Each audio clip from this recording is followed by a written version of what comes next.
Salut à tous, aujourd'hui je suis content parce que je vais enfin pouvoir vous parler de cette batterie nomade de chez Bluetti, la AC70. Je vous dis enfin parce que ça va faire environ 5 mois que je l'utilise dans mon fourgon aménagé. Donc le but c'est de vous en faire une présentation, mais surtout vous donner un retour d'utilisation.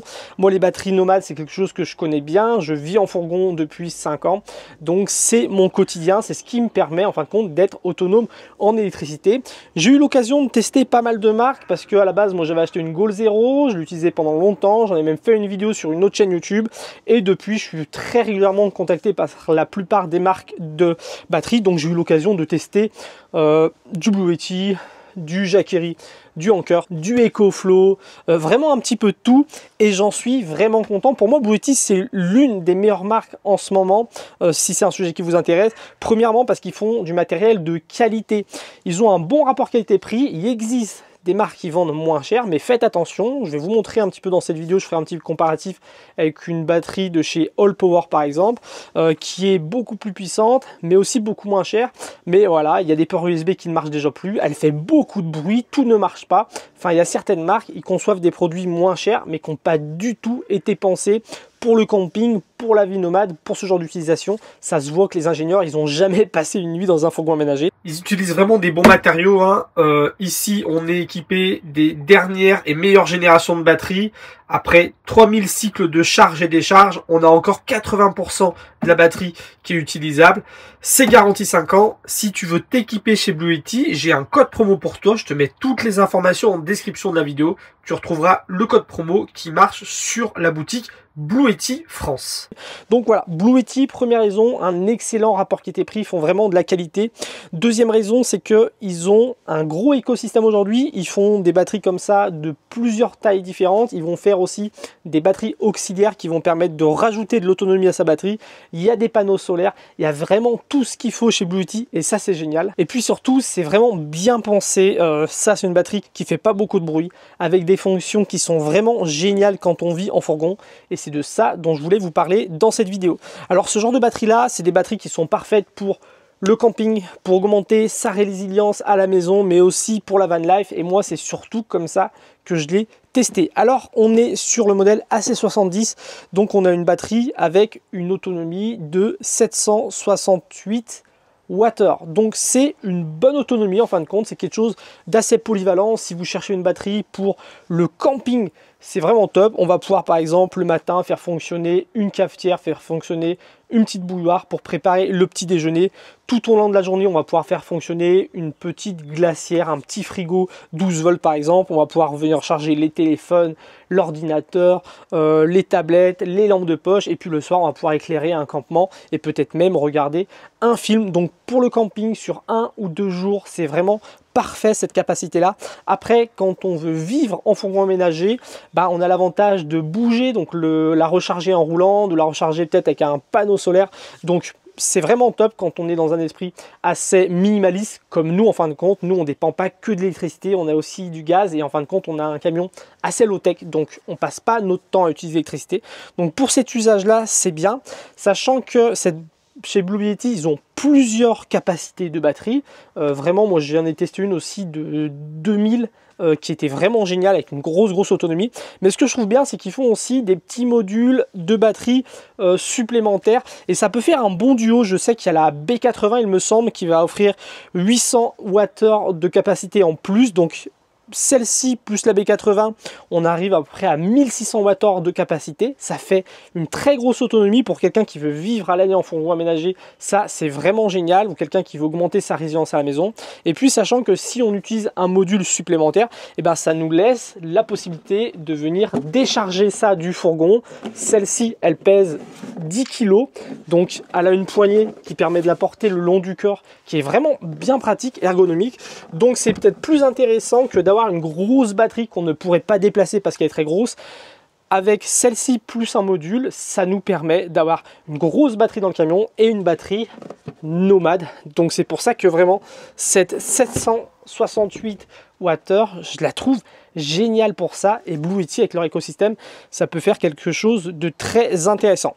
Alors ça, c'est pour l'autonomie. Niveau puissance, elle est géniale. C'est vraiment ça fait vraiment partie de ce qui se fait le mieux dans ce domaine en ce moment. On a 1000 watts de puissance en continu. Ça veut dire qu'avec 1000 watts de puissance, on peut faire fonctionner une bouilloire, on peut faire fonctionner un petit chauffage électrique, on va pouvoir recharger plein d'appareils en même temps. Ça, c'est vraiment génial, et sachant qu'elle va monter jusqu'à 2000 watts en crête, c'est-à-dire qu'on peut monter jusqu'à 2000 watts, vous le savez, si vous utilisez une bouilloire, un petit chauffage électrique, peut-être qu'il va demander 900 watts, mais au début, il peut monter jusqu'à 1200, 1300, 1400, 1500 watts. Donc là, c'est pas grave, même si ça demande beaucoup d'énergie au début et qu'après ça redescend vers les 1000 watts, et ben ici, on va pouvoir monter jusqu'à 2000 watts en crête.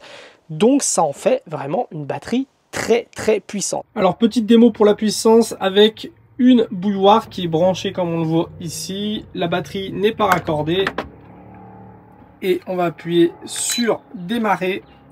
Normalement, je crois qu'on monte environ à 900 watts. Donc là, elle est un peu plus de 1000 watts au début. Et puis après, elle redescend à 994, 995. Et comme on peut le voir, ça se stabilise et ça ne coupe pas. Donc on peut faire marcher une bouilloire, une cafetière, ce genre de choses là, tant qu'on ne dépasse pas les 1000 watts. Et encore plus impressionnant, on va faire le test sur ce radiateur électrique que nous on utilise en appoint parce qu'on n'a pas de chauffage dans le fourgon. L'hiver on fait des saisons agricoles, donc on a le fourgon qui est branché chez notre patron en 230 volts, donc on a très peu besoin en fin de compte de la batterie, mais ça nous arrive quand même d'utiliser ce genre de radiateur d'appoint quelquefois. Sinon nous on aime bien voyager là où il fait beau. Donc je vais le mettre en mode éco. Comme on peut le voir, on va monter à 500, 600. Normalement ça devrait se stabiliser en dessous des 700. Donc le chauffage marche bien. Et par contre, si je monte en mode turbo, là, on va dépasser. Et là, tac, elle a coupé forcément parce que je suis monté à beaucoup trop de puissance. Si je rappuie là, je suis reparti pour m'en servir. Alors pour ça, pour délivrer de la puissance, on va avoir différentes prises. On a deux prises de 230 volts juste ici. Donc hyper intéressant qu'il y en ait deux et pas juste une. Moi je sais qu'on a une prise principale dans le fourgon qui nous permet de brancher toute l'installation du fourgon. Donc les prises qu'on va avoir sur le plan de travail, tout l'éclairage. Donc on branche ça, ça nous laisse une place disponible pour venir rajouter soit une multiprise avec différents chargeurs, soit un autre appareil électronique.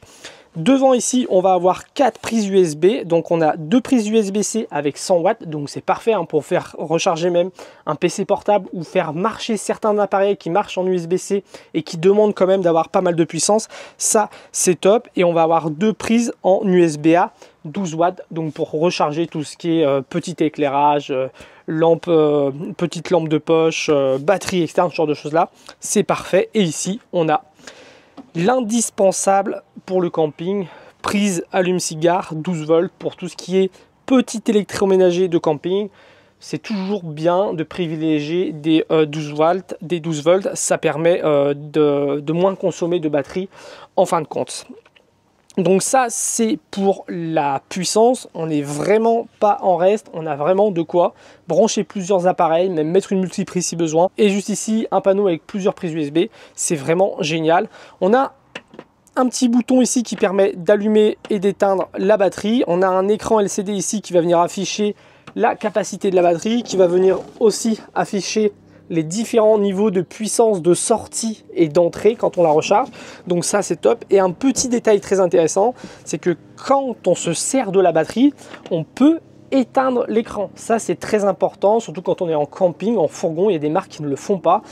Imaginons qu'on laisse un appareil branché pendant la nuit parce qu'on veut recharger une batterie. Certains appareils restent allumés, ça va éclairer le fourgon, c'est pas du tout agréable. Non, là ils l'ont prévu, on peut s'en servir tout en éteignant l'écran, c'est top. Là on a un écran que je peux allumer et éteindre alors que je me sers de la batterie. Là, on a un écran, je ne peux pas l'allumer et l'éteindre. Il reste toujours allumé, il va toujours émettre de la lumière. Une lumière bien bleue qu'on voit bien la nuit alors qu'on est en train de dormir. Et ça, c'est dérangeant, ça, c'est nul. Savoir aussi qu'il y a une application Bluetooth qui permet d'avoir toutes les informations, qui permet de mettre à jour sa machine et qui va permettre de l'allumer et d'éteindre à distance. Ça, c'est top aussi pour nous qui vivons en fourgon. Quand l'installation électrique est branchée sur la batterie, qu'on est dans le lit, on peut éteindre la batterie, ça va tout éteindre, ça évite de dormir avec l'installation électrique qui tourne et qui pompe un peu d'électricité en fin de compte, c'est plus sécurisant aussi. Donc le fait qu'il y ait une application Bluetooth qui permet d'allumer et d'éteindre, c'est vraiment génial. Alors pour la recharge, pareil, c'est quelque chose d'impressionnant. On va pouvoir la recharger sur le secteur, du coup sur le 230 volts avec une prise qui est livrée avec. Toutes les prises de recharge de toute façon sont livrées avec.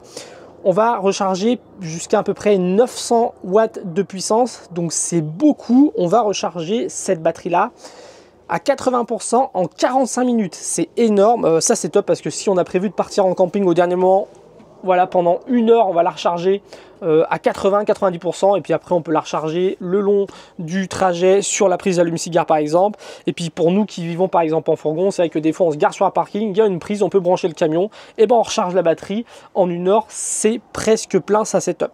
On va pouvoir la recharger ici avec une prise pour les panneaux solaires. On va pouvoir recharger en panneau solaire jusqu'à 500 watts. Pareil, c'est beaucoup. Nous, avant, quand on avait acheté une Goal Zero, on a un panneau solaire de 350 watts sur le dessus. La batterie n'acceptait jamais plus de 150 watts. Donc, c'était dommage.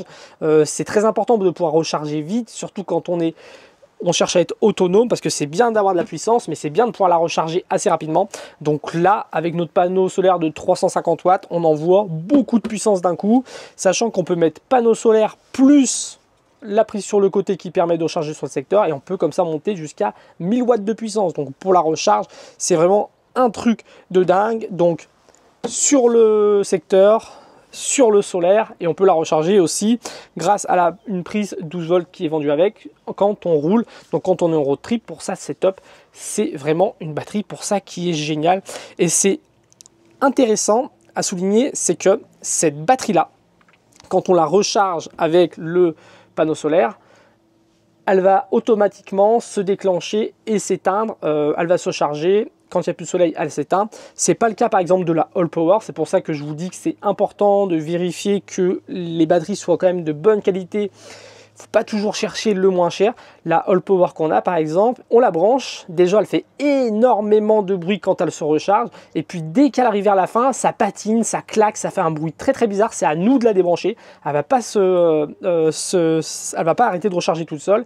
Et puis si jamais par exemple on la branche le soir, le matin quand le soleil se lève, elle va pas se relancer automatiquement. C'est à nous de venir débrancher ou de relancer. Donc franchement, sur certaines marques, ils font ça n'importe comment. Ça, on a juste à la brancher et elle se débrouille. Ça marche très très bien. Donc on a une bonne capacité qu'on peut étendre. On a plein de prises avec beaucoup de puissance. On a 3 systèmes de rechargement qui sont top. Et malgré ça, l'un des gros points forts de cette batterie, c'est qu'on a une batterie qui est très silencieuse.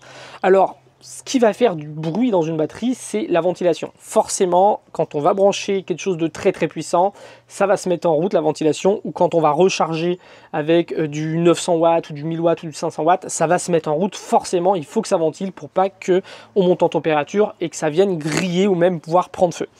Donc la ventilation sur celle-ci, déjà, elle ne se met pas en route à chaque fois qu'on l'utilise. Exemple, encore la All Power, dès qu'on l'utilise, même des fois on va brancher 2-3 batteries, ça prend pas beaucoup de watts et pourtant elle se met en route avec une ventilation qui fait du bruit de dingue. Là, c'est clairement la ventilation la moins bruyante que j'ai testée sur une batterie de tout ce que j'ai pu tester. Je vais vous montrer la différence de bruit. Hop, je la branche sur le solaire. On recharge à peu près à 180 watts et vous entendez le bruit. C'est vraiment pas très confortable. On va comparer avec la Blue Yeti. Allez, on va faire pareil. Je la branche.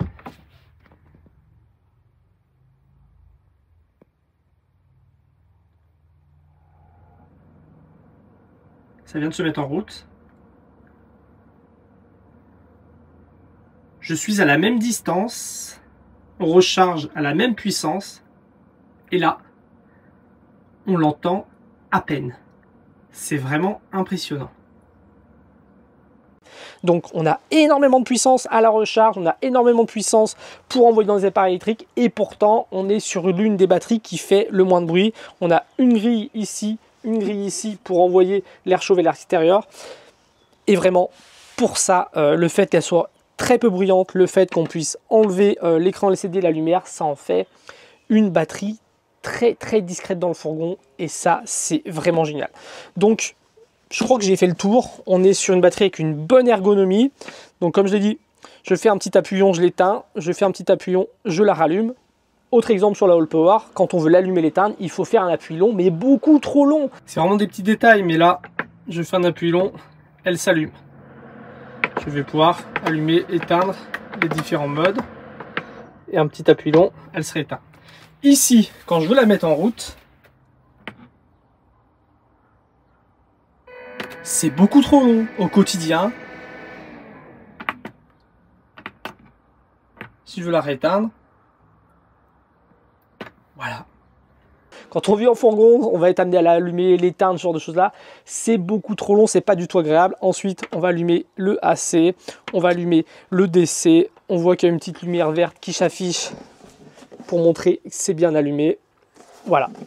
Le fait de pouvoir la porter le long du corps, le fait qu'elle pèse que 10 kg, on est sur une batterie très ergonomique à utiliser au quotidien. Le seul défaut que j'ai trouvé à cette batterie après 5 mois d'utilisation, c'est quoi? C'est la prise pour la brancher sur le secteur qui se trouve sur le côté, et dans mon fourgon ça passe pas très bien. Je suis obligé de replier le fil. J'aurais préféré une prise à l'arrière.